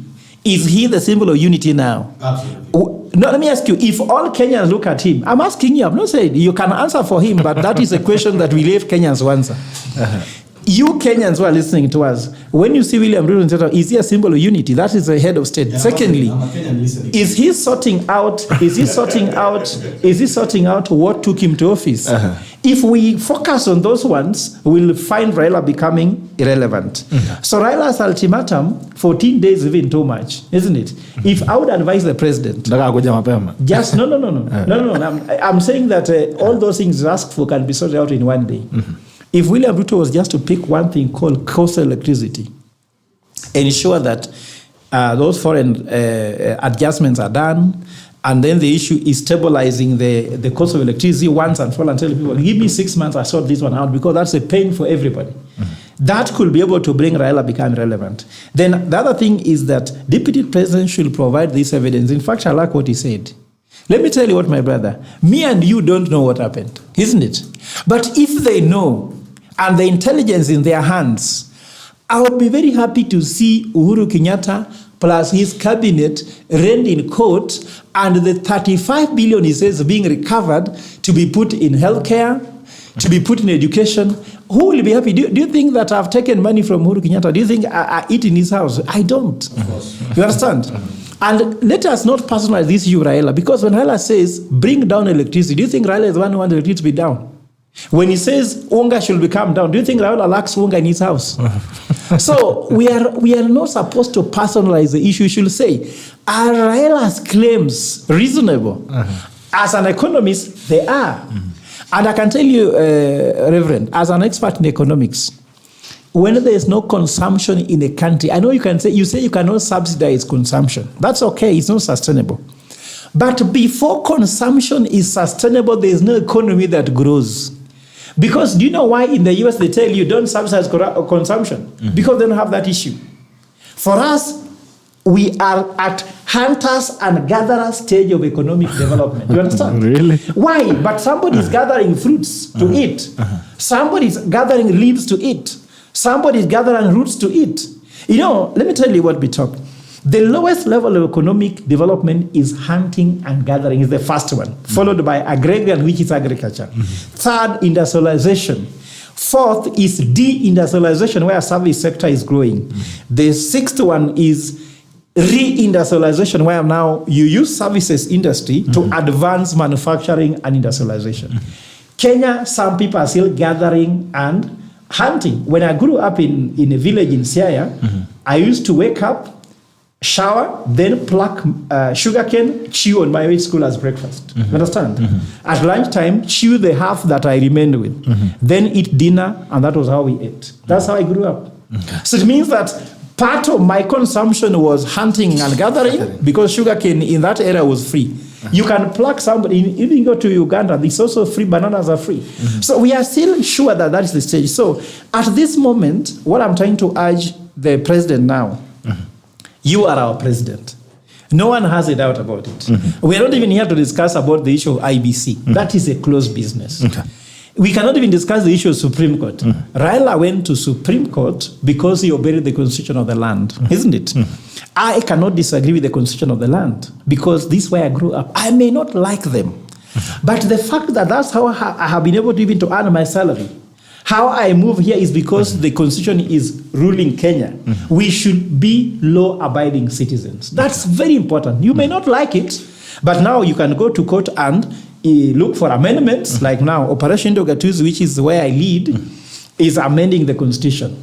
We have collected 2.5 million signatures. We want them to be 7.2 million signatures, so that I can tell the president, you got 7.1. Raila got 6.9. I'm bringing to you 7.2, which means the people have spoken. Please listen to their voice. We need this amendment. But disobeying an existing legal framework is not right. Even Raila's mandamano will be within the constitutional framework. If they break it, they should be arrested, isn't it? And face the law. You understand? If the president stops them from demonstrating illegally, also they should answer. Let us all obey the law. The rule of law. Okay. At the same time, let us respect other people. Let us know that what we do not only affects the people whom we do with, but also the people whom we do against. So let me ask you, my brother, if you know that by going to the CBD on this ultimatum Raila has put, will make 100,000 people go hungry for the next 5 days, and probably some of them die of hunger. Will you do that? Yes. The Bible says, no, I won't. The Bible says that if eating meat can make my brother to sin, it is not illegal to eat meat, isn't it? But I'd rather not eat that meat just because I don't want my brother to be in trouble. So if mass action can cause trouble for this country, Raila Odinga and William Ruto, The two leaders who call them statesmen need to sit down and answer that question. Okay. And then they find a solution. Me, I'm asking that the two of them need to find a solution for this standoff in a decorum. We shall call them statesmen. If they don't want a handshake, that's up to them. For me, whether they have handshake or not, what we want is a functional state where every Kenyan will find their food. Don't hate handshake for nothing. It has nothing to do with us. For us, what we want is a nation that is functioning. Okay. And look here, Moi called Raila to government in a handshake, isn't it? Because Moi found Raila impossible in the street and he brought him in. Kibaki found Raila impossible on the street, brought him in. Uhuru found Raila impossible in the street and brought him in. If Ruto does not have a better strategy, let him just follow the same script. What has worked will work and will continue working. But if you have by the way, Pastor, we are very happy Ruto is a PhD holder. For the first time, we have a president who is a PhD holder. Let him do something smarter than what others have done, because to him, with high qualification, with great power comes great responsibility. He's not just having power of the sword. He has the power of the brain as being a PhD holder. Let us see him pull a magic. We are not going to wait for him just to make noise and say, let them just demonstrate. That is not responsible. Let him pull a magic so that we can know. The way he pulled the magic by becoming president for the first time, first term president. We want to see a magic against Raila Odinga. If he has no magic, let him just do what others have done and let Kenya continue. Bunga la mwenye nchini kwa wazi nambari ni 0731. Bunga la mwenye nchini kwa wazi 0731027727. Bunga la mwenye nchini kwa wazi unaweza piga simu nambari 0731027727. Looking at the comments. Onetim, good morning. The Tackle family sounds it fine. Santa Saras Karayan Juguna. Karayan Juguna, Professor, with all due respect, I need to hear you sharing your school of thought as scholar, not being kind of political. I think he's done that. Do you mean only foreign investors can make us move? Let me ask you. Okay, let's tusikie simu kwanza. Bongela Manyanchi, jambo. Good morning. Bongela Manyanchi, good morning. Morning. Morning, Chis. How are you? I'm good. Naongea na nani? Naongea na Kabon Sara. Sara, mambo vipi? Niko salama kabisa. Haya, changia mjadala. Asante. Nataka kuichangia. One. Nimekaa chini kila siku nikijiuliza, why is this government of Kenya kwanza using a revenge mission? Okay. I think it is a high time for them to unite Kenyans. Okay. Mambo ya revenge iliisha na siasa. Because kila mtu alikuwa anatafuta sahani, lakini sahani iliendea mmoja. Na huyo mmoja mwenye alipata hiyo sahani, alisha hao wengine. Instead of revenging, alisha hao wengine. Because even now, if they are revenging on Matiang'i is not the person to be revengeful. And they revenge Uhuru Kenyatta because Uhuru Kenyatta was the boss of Matiang'i. Okay. So that thing is very bad. And I've been telling you that if these people are hearing the tackle, they should hear the cry of Kenyans. Wanasikia kabisa. Sisi hatuna mambo ya revenge. Kaizi hao serikali kina Uhuru kina the deputy president fanya kazi na wa unite all Kenyans. The all 47 counties iwe in one umbrella. Second, I've been telling you about this fight of Kerio Valley. You've been seeing every now people are being voted. People are being voted. This thing is beyond. And I'm telling you, this thing is a spiritual thing. Okay. Serikali wakifikiria wakitumia huko makifaru na manini itamaliza. This thing is a spiritual thing. Okay. Secondly, another issue here is about there is a gentleman who talked about Israel. There is not between Israel and some of the deserts, the arid areas we have in Kenya. But those things, watu walikaa chini na kutumia akili. Okay. How many Kenyans have gone to Israel to do benchmarking? Especially even my own county. They have gone severally to Israel doing benchmarking. But they come to our own country, zero. So walikuwa wanaharibu pesa taxi ya wananchi kufanyia nini? Kama umeshindwa na kazi, songa kando, pave way for others. Hakuna haja tusumbuane. Number 4, other people's eyes. If we want to air our issues, we air it on social media. Surely. Hii dunia tunaelekea wapi? Ruto should sit down with Raila. Moi, Kibaki, Uhuru wako wajinga. And sitting down is not at mambo ya kugawa nusu mkate. For the benefit and the peace of Kenyans. Hata saa hii tukiongea, Raila hako na shida gani? Hata akiongea akisema anaenda maandamano, ni nini hana kwake? Story imejaa mpaka huko juu. Ni nini anakosa? Anatetea wananchi, common mwananchi huko. Na wanasemanga maskini akiwa tajiri hizo medali. So Ruto asisahau mahali alitoka. Okay. Yeye hakuzaliwa kwa royal family. Alizaliwa kwa ile family alikitoka analala kwa nini kwa ngozi. But naona sasa amesahau kwa sababu pesa imejaa, amesahau mahali alitoka. And I'm speaking because I was I'm a diet of UDA. But kuna vitu haziendi na sitanyamaza, nitasema ukweli. Lazima tuambiane ukweli. Okay. There is no symbol of unity in this country. But the president is a symbol of unity. Is he not being a symbol of unity? No symbol of unity. We are seeing symbol of unity, but no unity. Look at this Kenya Kwanza government. How many CECs does it imply to the needy of 47 counties? Or we go to the first province, the 8th province? So does it imply? Kuna hiyo sura inasonga kwa the former 8th province? Nothing. Okay. So hakuna mambo ya unity hapo, because if you scratch my back the other time on campaign, I'll scratch your back. Where are we heading? Are we heading into normal country or abnormal country? Fourth, Ruto told us 100 days nitakuwa nimewamalizia. Juzi amesukuma 1 year. 1 year ikiisha atasukuma 2 years. 2 years ikiisha ni 4 years. 4 years ikiisha 5 years tumeingia another election. Baada anakuja kutudanganya vile vile. It is high time for us Kenyans. Tuambiane ukweli. Na hata kufungwa, kwani jela ilijengewa nane? Si binadamu, haikujengewa ng'ombe ama kondo. Ni binadamu. Ukisema ukweli uweko huko ndani, but one day God will stand firm and reveal all other things. Kama usikuja kutuambia hapa ati tulichukua serikali, pesa iliibiwa kiasi. Hata nyinyi saa hizi wakati karibu mumalize, baada mtafagia hiyo conference yote. So what are you telling us? Mnakuja kutupambia hapa maneno. Tell us the solution of how we can deal with this country. Don't come and tell us that nilipoingia kwa hii nyumba sikuwa na tulipata chochote. Tununua hizo vitu weka hapo nyumba. Hata saa hizi ukienda for a new house, unafika it is empty. What do? You buy the first priority ni kitanda. Second, ingia jikoni. Third, ingia sitting room.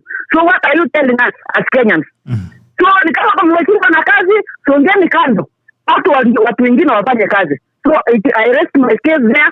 Thank you so much. Okay. Asante. Ama amekasirika kabisa. Okay. Bungala Mwananchi, nambari ni 731027727. Bungala Mwananchi 731027727. 731027727. Okay. Do you mean only foreign investors can make us move? Let me ask, in your hospital, the ratio of local investors and foreign investors, who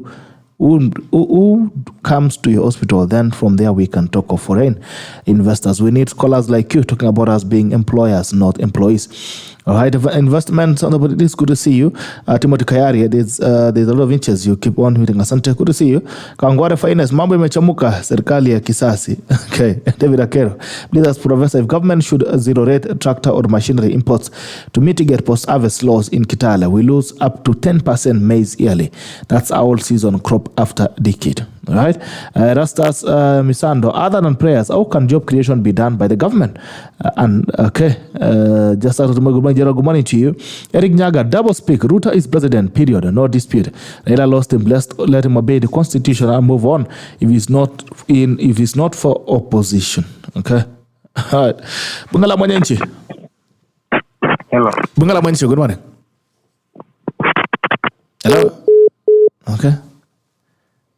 Nataka kusikia kusema hello akienda. Haya. Kiran Juguna, Professor, are you trying to turn personal experience of Kenyans to be the absolute truth? I don't know how that is. Anyway, looking in again on Facebook. Let me see. Facebook. Robin Ngatich is watching from Nairobi. Finn Manyerke tuned in as well from Nandi East. Asante. We'll be see you from Mewet nyumbani. Asante. Bros Mutai watching from Nairobi. Robin Ngatich from Nairobi as well. Meme Pedla watching from Nyeri Town. Asante. Edmond Kaduka tuned in. Michael Nato, interesting conversation indeed. Elias Murega Bitok, you are doing a great job. Thank you so much Mheshimiwa. Keep Victor Morning Bitok. Leo mambo safi. Naona siasa pamoja. Great. Murega sema issues best media discussion. Thank you so much my brother watching from Baite Nation. Watu wa Meru mambo vipi? Michael Nato asking our pastor on the panel, why is it that most prosperous nations are the least interested in impressing God? Okay. Team Junji comedian Gerald Bitok watching from Mongata Rongai. Santa Alan Kogo, good morning. Ask Ogola to define the word faith. Daniel Babayo. Raila is not the only person who enjoys social benefit. So you do Chip Kemba tightly falling from Bomet County. Michael Nato, countries like Luxembourg with a gay president, Israel with a very small Christian population, believe more in science. Europe and America are tolerant to ungodly views. America even as a gay minister, Pete Putkiek, pastor should tell us what Matthew 6:33 means. Okay, Michael Nato on the point of justice, that's true, Pastor. Kisorio Ruth Chepkemboy, Asante Reverend Nthumbi, call a spade, not a big spoon. We need 20 honest people like you, and we are good to go. Baba Ruto enjoys both legal and social legitimacy. Claven Dex KE, we'll see. Aya, Dennis, anza na wewe, since naenda kuita sana. You know, first of all, I want to respond to some of the sentiments of Professor here on the fact that the president should seek handshake, which is the doctrine that seems to have... No, I didn't say handshake.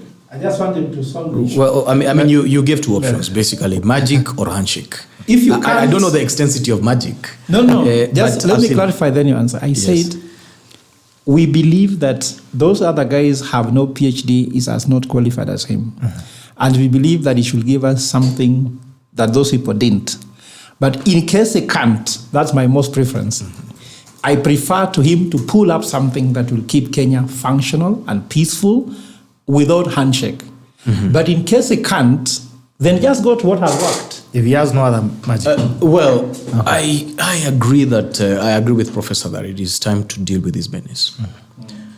And one of the beliefs that I've had is that we can't have a country that is only stable for 4 years and then unstable, then stable again for 4 years. Essentially, it means that peace in this country can be suspended at the whims and the likes of somebody like Raila.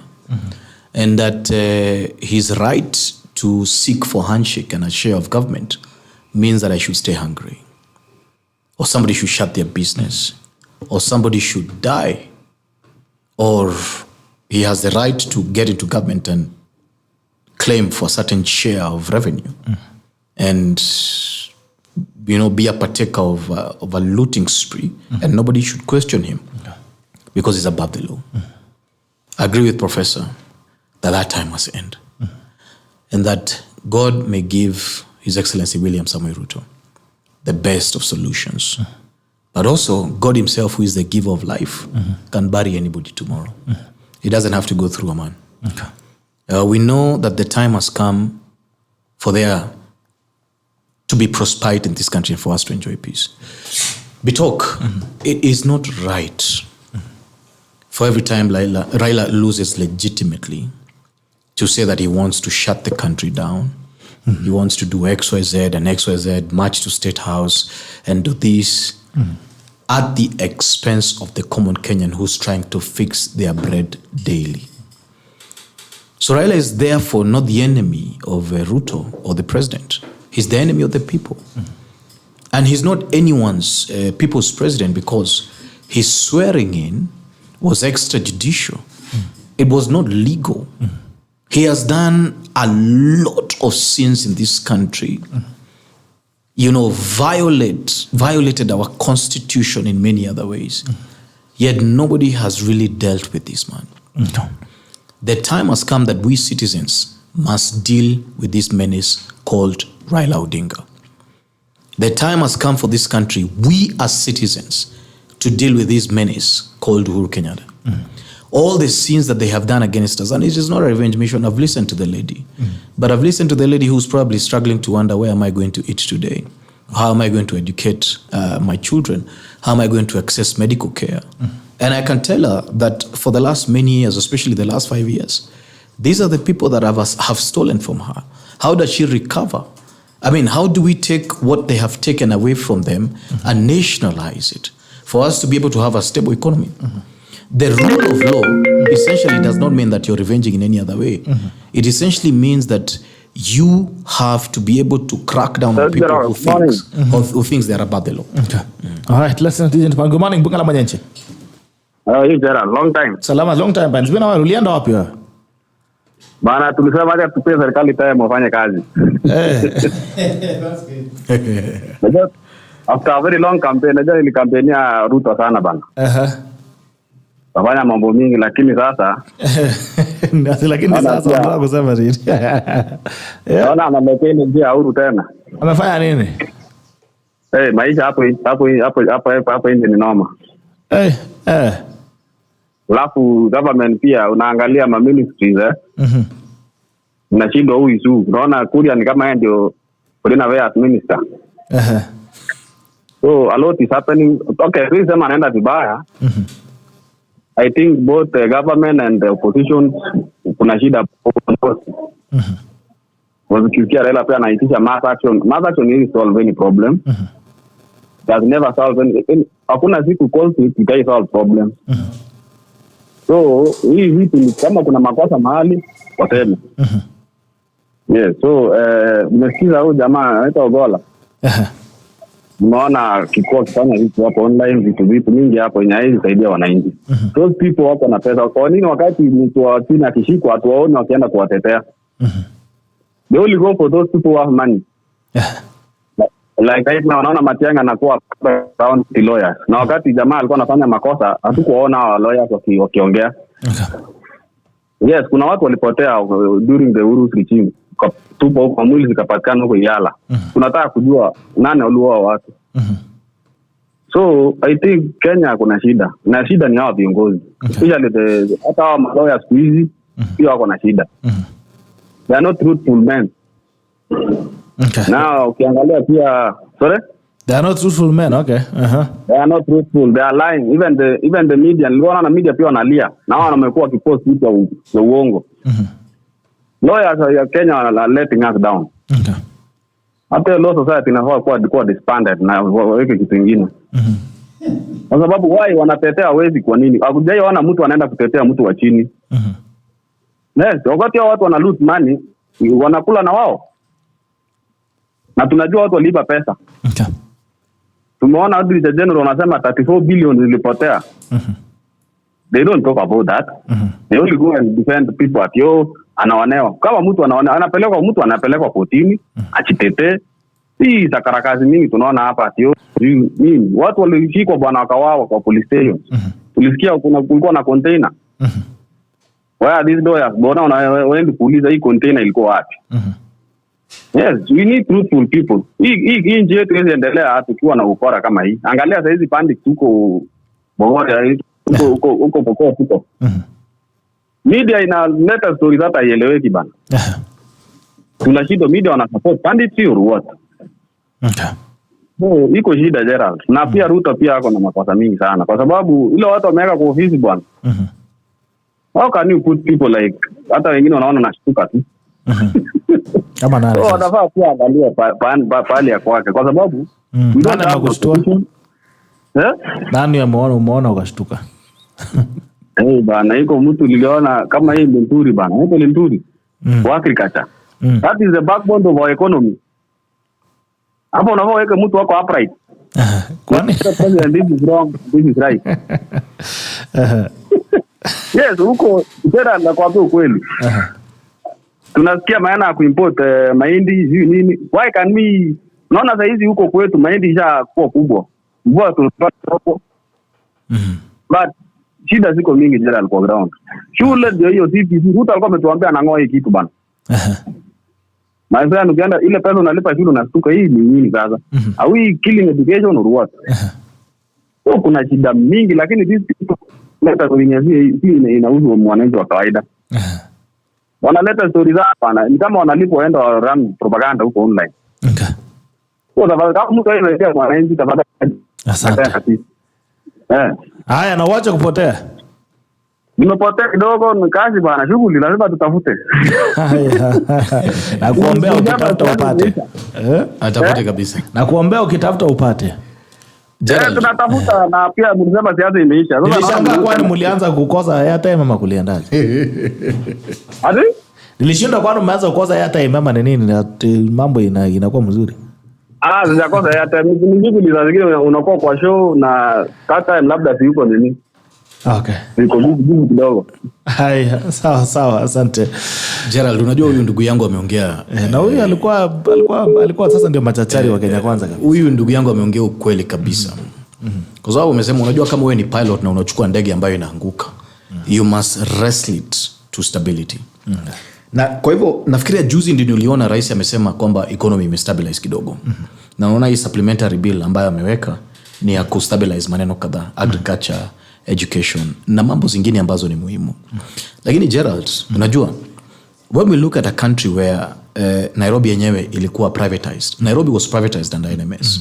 Nairobi ilikuwa biashara ya mtu. Biashara ya mtu tu. Ukiangalia ile kitu ambayo ambayo ilikuwa fuel subsidy, it was a scheme of looting. Ukiangalia mambo ya food subsidy, fertilizer subsidy, all those things at the end of the day.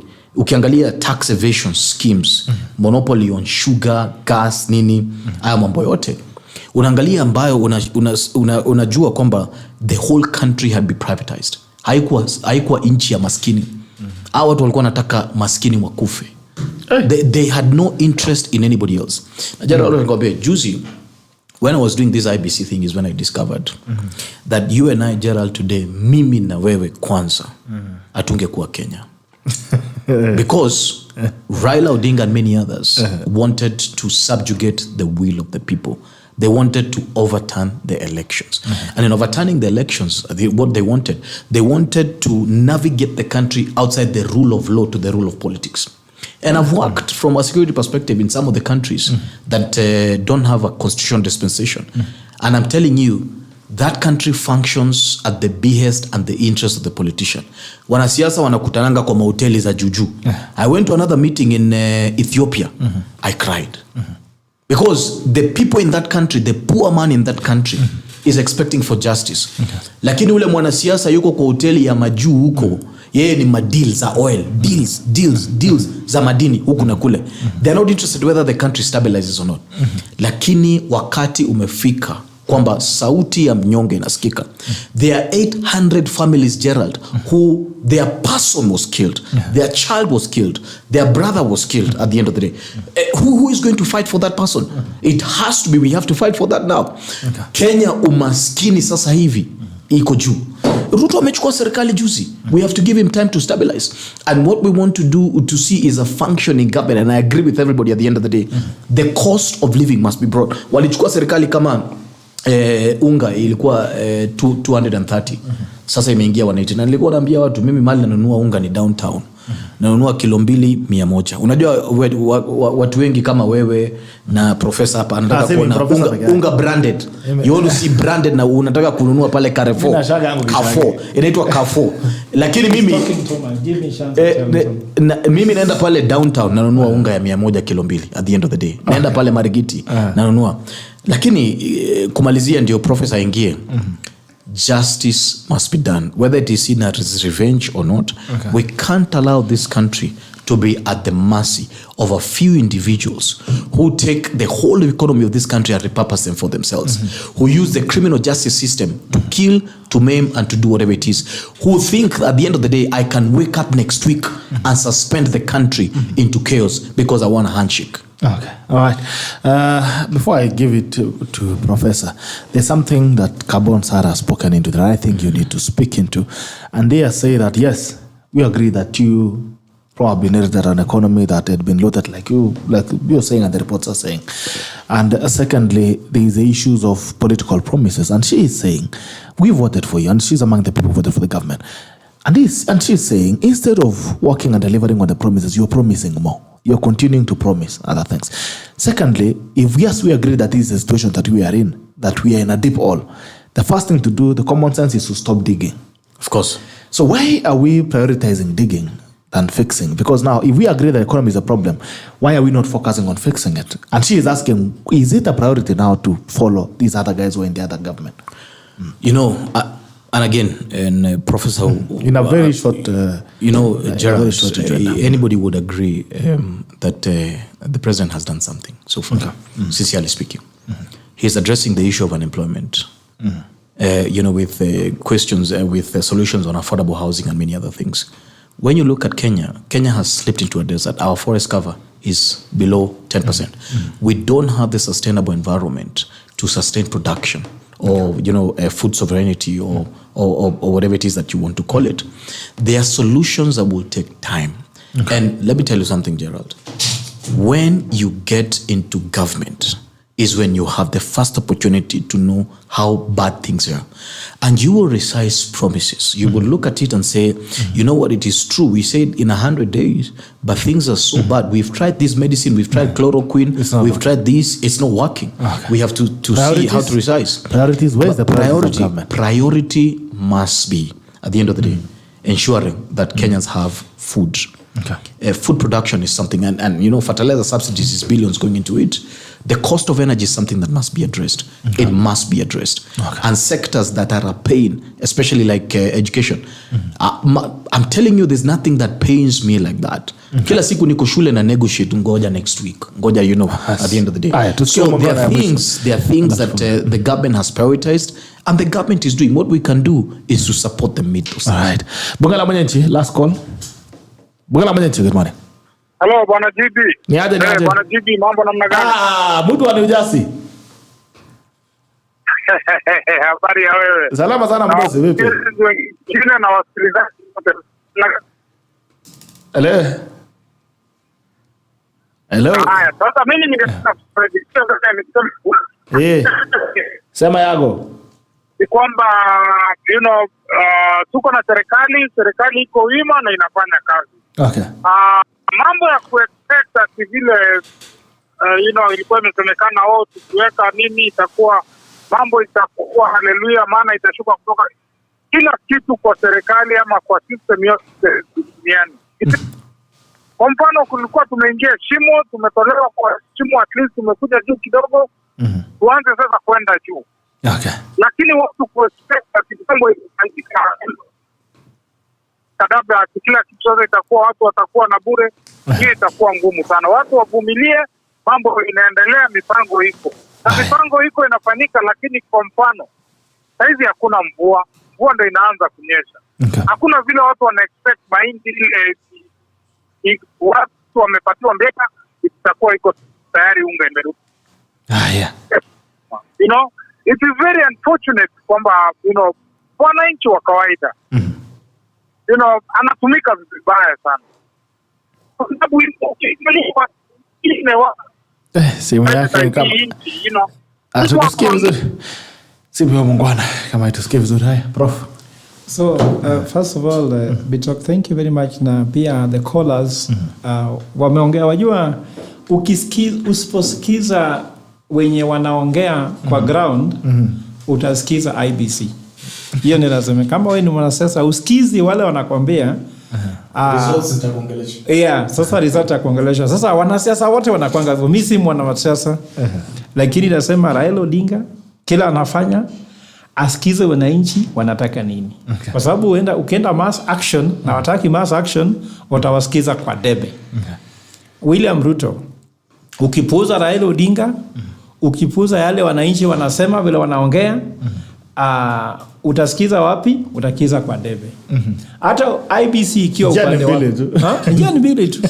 Sasa mimi nimesema ni vizuri sana the tackle inasikiza wananchi wanasema nini kabisa. Mtu alisema mimi nilipigia yeye campaign, lakini sasa anaona kama nipeleke vizuri. Sikiza hiyo. Hiyo ni muhimu sana, that's feedback. Kwa sababu huyo when mtu alikusupport akikwambia sasa ataki support, investor anasema biashara iliweka pesa inaanguka. Sasa mimi ningetaka kusema hivi. On faith we are Kenyans. Sasa mtu aliuliza pastor, je, mbona nchi ambayo hawasikizi Mungu wanaendelea? Sasa mimi sitaki kubaliana na mtu kama huyo. Sisi ni wa Kenya. We are Kenyans. We are God fearing people. tusikimbie kwa nchi ambayo iko tajiri kwa sababu wako tajiri na wapende Mungu. Sisi we remain Kenyans. Me, I'm a Catholic, I'm a strong Christian. I don't know anything else. In fact, without having God to explain my issues, Pastor thinks the opposite. Pastor, my father is a catechist. Was a catechist. I grew up in a catechist family. I grew up in a very strong family. We grew up in Kibera and Katwekera. He set up the small Christian community in Katwekera under St. Michael's Church. My brother is a priest. My sister is a bishop. What I'm trying to say is, I know that faith has its own role. Okay. Even the Pope, they said, the Pope is infallible in faith and morals, but not in economy. Okay. You cannot take the Pope to run the world economy because he believes more than anybody else. Even Mother Teresa was never given a minister for finance. But that said and done, let us not start to say there's a country where a lesbian is I don't know what, and they are doing well. No, they are not doing well. You are measuring performance only by economic metrics. Kenyans have faith. That is a good thing. But you should ask ourselves, with this faith we have, how can this faith work for us economically? Let us not throw away faith because we are poor. In fact, Africa was not poor until we were being told what poverty means. Do you know, before, everyone had everything. There was no child who was, even if you are an orphan, you are taken care of because there was kingship system. There was food, there was land. So Wazungus came and brought for us their system and killed the kingship system and left us there. Now for us, we are depending on this money economy. Remember when they came, they forced us, we have to pay taxes. So to pay taxes, you have to go and work. So they introduced the economics in us. And that's why, Pastor, when you read my Solomonic economic model, it's called Solomonic economic model, we'll try to tell you that we need to use our wisdom. Let us not buy somebody's wisdom. It's not ours. You know, if you go where you come from, Gerald, there's a wisdom that has made you to come here. Abisa. Then for you want to throw it away and pick the Western wisdom, which has never brought you here. So let us remain Kenyans. We cannot support this. For me, even when I heard the president double speaking by saying, I respect the court ruling, but America need to respect Kenya, that was double speak. Because if you respect the court ruling... He didn't say the ruling, by the way. Listen to he said he respects the courts. So I'm saying, anyway, those ones are not my expertise. What I'm trying to say here is that we don't want double speak about our faith. Okay. In fact, you shouldn't have doubts over your faith. So Kenyans, stay faithful. Don't be worried about your economic situation to make you run away from your faith. So keep your faith intact. That's all that you have. So on the other thing, I also have an issue with the fact that let us keep question on what needs to be done. Let's not ask small questions like, should we have a handshake or not? Let's ask a question. What is it that we need to do to transform Kenya to be a politically stable country? Let us not go by, oh, Raila is coming to mass action. What can we do? No, that is quick running around. So according to me, legislation is very important. Civic education is important. Because why I'm talking about civic education, talk about the Solomonic economic model. Kenyans need to be educated that the government's role is not to give you unga. The government is to create opportunities for you. And just like in one family, you are a father, Bitok, I guess. Yeah. Now, you create opportunities equal to all your children. Someone will become a lawyer. Someone will become a politician. Someone will become a journalist like you. But their choices, they make their choices. Yeah. I grew up in a family whereby one of us is a priest, somebody is a pastor, somebody is a bishop, me, I'm a professor. My father was not, you can't tell me my father was, let's say, discriminating against any one of us. He gave all of us equal opportunities. Then you become what you want. So the government should not be your friend to give you unga.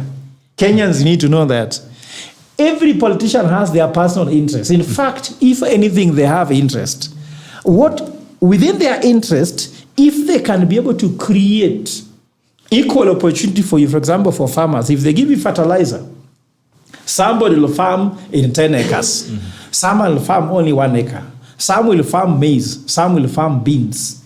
The president does not have to tell you, I'm giving you fertilizer, so you have to farm these acres. You understand? So equal opportunities for everyone, that needs a lot of civic education. We need to be politically correct. You understand? The issue of now we have a chance now. Operation Ndogatuzi, where we lead, we have so many people who have joined us. This is not the topic for today. Yeah. We want to amend the constitution, but we want to do a serious civic education. Thanks to this, that the first time we have a constitutional amendment process led by the civil society, led by the people, not politicians. Thanks God, BBI was ruled against by Supreme Court and gave us a chance whereby Wanjiku can now amend the constitution and do what Wanjiku wants. So all those listeners we have here, let us follow this process and try to do a constitutional amendment that will bring stable political environment so that after the next election, we can even do something around mass action, isn't it? Can we legislate? The only problem that you cannot legislate against good or bad manners. If you have bad manners, within the same legislation, you can just still bring your bad manners. So Kenyans also, we need to remove these bad manners and start looking, let's look about the other. I and you. Do you know, Gerald, if you're born in this world and you don't have brothers and sisters, you cannot even know yourself. Yeah. The Christianity says you know yourself by knowing the other. When I come from my house, for example, Pastor, like I've come here today, after meeting you, I hear how you talk, I hear what I'm talking, you answer me, I answer you. I know myself more than I knew myself before I came here. That's true. And I'm willing to change my mind if you tell me something that says, okay, Fred, you're thinking your mother is the best cook. But here, Pastor is telling you his mother has produced better food than yours. Why don't you just agree? So we must always know about the other. So now, I see someone saying Professor is talking like he's a political person. He's talking because maybe he supports the current government, isn't it? Tomorrow, this government will not be there. In fact, even for Kalenjins, there is no government for a community. I can't even say Ruto is a government for Kalenjins. Because do you know what's happening? There are some Kalenjins sleeping hungry. Luos are also sleeping hungry. Raila is going for mass action. Ruto is in state house, isn't it? Uhuru was the president. People in Gatungu slept hungry. In fact, the sitting member of parliament is not even from his party. We have seen these facts. Why are we closing our eyes? This is Solomonic. Let's look at it and address it differently. The other thing, let's kill blame game. In fact, if there's something I want to ask Kenya Kwanza government to do, let them not blame anybody. Mama has said, ulipata sayani. Tupatie chakula. Why are you crying that the last cook was here? I don't know, went with the fox, isn't it? Give us food. Yes, we don't need a fox. So blame game. Kibaki never spent time blaming Moi. In fact, Moi gave Kibaki a worse economy. It was growing at negative. But here, our economy was going at positive. So we are much better off. Just stop the noise, focus on the priority of delivering to the people. And I want to tell Pastor here, I disagree that affordable housing is a priority for the government. When you cannot feed, you are eating roots, you are eating a dog, then I build for you a house. How will you even maintain this house? In fact, when I began my first journey into transformation, when I came from Sia, when I was poor, I boarded a trailer from Busia. A trailer. And with the trailer, I reached Mombasa. I slept in corridors when I was setting up a business in Mombasa, my own foundation. I didn't need a house, but I needed food. I needed water. So if Kenyans don't have water, they have no electricity, they have no food, why are you building houses? Affordable housing should be postponed until Kenyans can eat. Until Kenyans can afford goods of life. And let me tell you what Bitok, I've analyzed these things. Throughout Africa, forget about Kenya because people say I'm personalizing. African members of heads of state tended to invest in infrastructure and not in the people. We build roads. Now there's expressway. And somebody is sleeping hungry. Can you eat tarmac? You can build big infrastructures, but you're not educating your people. That is why we continue bringing Chinese here to do the work that can be done with Kenyans, because Kenyans are not going to school now. Over 4 million children are having risk of not going to school because of food. I'm liking the president has signed some supplementary budget to go into school feeding program, but people are saying that's not enough. Why don't you add plus this money of employing CSS, creating offices which are necessary, like prime ministers, I don't know what, affordable housing. So I would like us to focus on building the people. Someone who cannot think can't innovate. Who cannot eat cannot innovate. If I find you hungry, Bitok, you have not eaten for 2 weeks, then I tell you, let us innovate how we can be able to transport bananas from Meru to Nairobi. Do you have that energy? So what I'm trying to say here in short, my fellow Kenyans, let us be wise people. Let's be Solomonic. Solomonic here means the foundation of Solomonic, we have Rutonomics and Railanomics. Neither of them is an extreme. The truth is the middle. Okay. Raila is not absolutely right. Ruto neither is absolutely right. Being Solomonic Kenyan, let's be Solomonic. Let us just know that there is where Ruto is wrong, and there is where Ruto is right. There is where Raila is wrong, and there is where Raila is right. And let us take the right of Ruto and the right of Raila are together with our wisdom and go forward. Because you know what's happening? I told you before, Pastor, these people have sorted their families. Raila has educated all his children. There's none in school. Then now they're telling you that you go to Maandamano. And then that day your children will tell not to go to school because the city is in chaos. You are the one losing, not Raila. Ruto will say, I'll give him policemen. Immediately policemen are in town. Who will go to work? Who will go to school? Who will go to pray? It is our time they are eating into. Okay. And to be Solomonic is tell them, here we disagree, here we agree. Let us choose this journey. I finish by saying we want a Solomonic moment in Kenya at the moment, right before this mass action. Okay. And they say the wisest person is the first to say sorry. Okay. If I'm at home and I'm calling my wife, maybe I know my wife and I say, sweetheart, I'm sorry. Once I say I'm sorry, I look wise. But the one who is stupid is the one who argues and the one who is willing to bang tables. I'm always the first to say, sweetheart, I'm sorry. Can we see that? Because I know I'm the most responsible. Because, for example, if you have more power like me, my wife believes I'm a professor. I should make Solomonic decisions at home. I cannot be the one now shouting at home and the kids know what's wrong with that. I thought he was a professor. I should say, my wife, what we want is that we must love each other and that this family must succeed. So Ruto should say, what will make Kenya succeed? Not me succeed. That's where self-interest needs to move. What will make Kenya move forward? And that is the most important thing I can say. And thank you very much for this opportunity. All right. Asante sana. 2 minutes past 9, Tari. 2 minutes past time. We're going to take in the tackles of the day. A minute. Dennis, your tackle of the day. Essentially, Gerald, yesterday the president launched an affordable housing project that's going to create 10,000 plus jobs.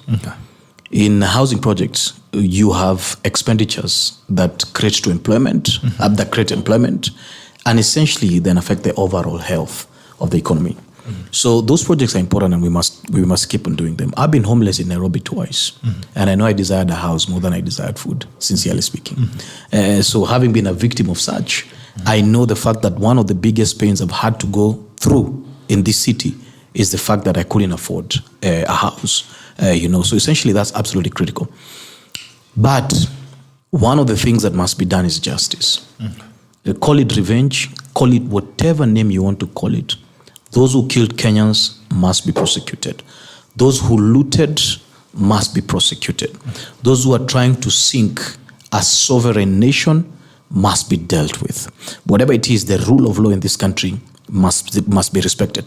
Whether your name is Raila, whether your name is Uhuru, whether your name is Njoroge, whether your name is Kiplagat, whatever your name is, you must respect the constitutional dispensation of this country.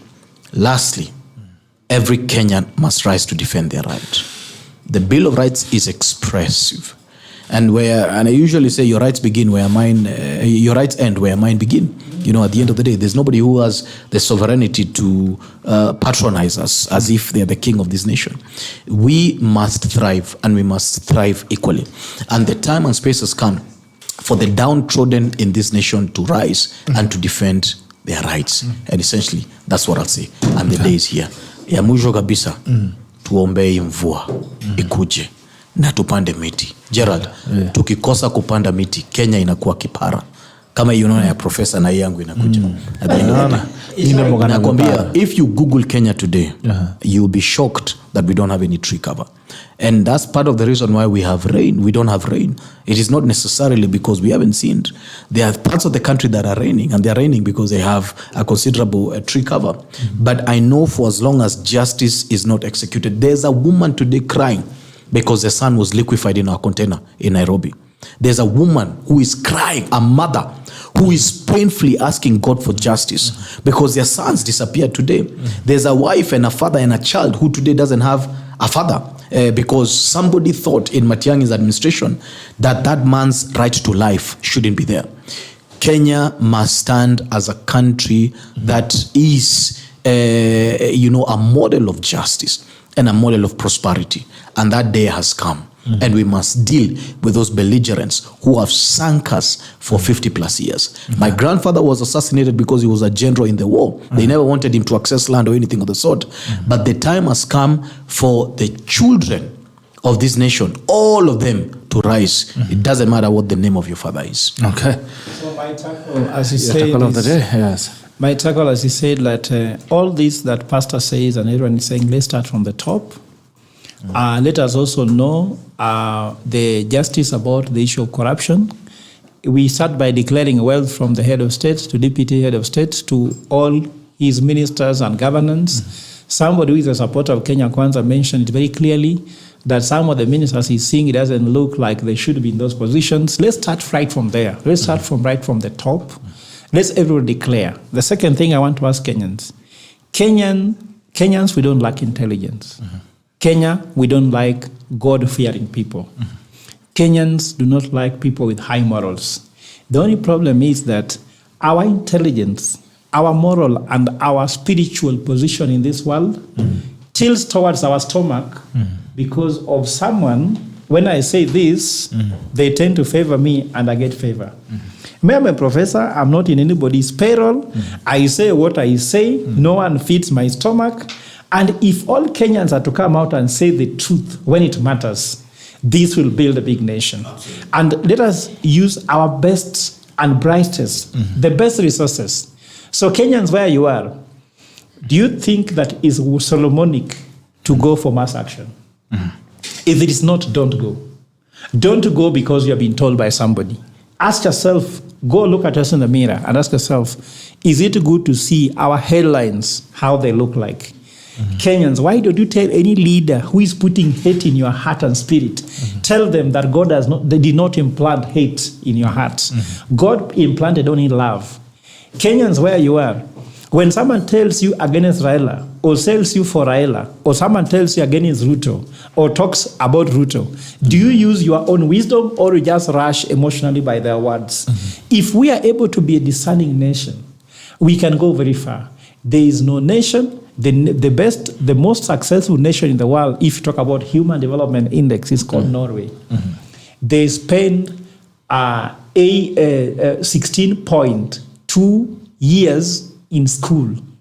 Kenya is spending 8.2 years on average in school, meaning that there is a high correlation with knowledge and wisdom and economic development and prosperity. Why don't we embrace wisdom and intelligence rather than embracing emotionalism and you look at hate? When you hate is an emotional thing, you don't think. When you love also, you don't think. So when you love everybody. And when you hate, you'll hate everybody, not just because there's something wrong with them. You see a Kalenjin and you just get annoyed. Why should you love? Because love is a power that can be able to bring people together. Kenya, let's ask ourselves, how united are you? And don't even say Ruto, Uhuru, and the rest, and even if you talk about the issue of justice and all those things, justice starts by saying, are you doing it for the good of every Kenyan, or what is your intention and motivation?